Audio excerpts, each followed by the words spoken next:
Right, so in order to get into custom matchmaking, it's really easy. All you guys have to go is into this main menu. Alright, so on the bottom right hand side of your screen, you're going to see custom key. For those of you who play on PlayStation, that would be L2. As soon as you press L2, just type this in. So you're going to type in tech. Then we're just going to put the number 1. If you have a creator code, then you can do these custom matchmaking. And that's all you have to do. You have to put in the code, and everybody else has to just put it in as well to get into your game. So you do that.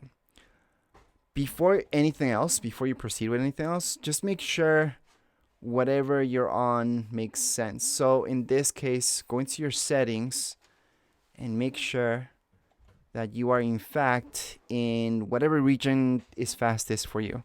So I have it automatic, which means NA East, because that's the fastest one at 34 ms. So if you want to get into this custom matchmaking, you would put that in. And then what you're going to do is select squads.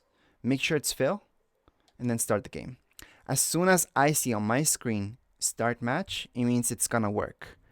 If it does not give me that option to start the match, it's not going to work. I have to choose another code or another thing like duos or trios or something else. Alright, so right now I can see that it's going to work because it gives me the option to start match. That's something that the creator, the one that made the code, has an option.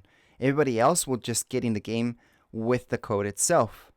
And that's it. That's how you guys can make any custom matchmaking or even get into custom matchmaking if somebody else is inviting you to it and gave you the code.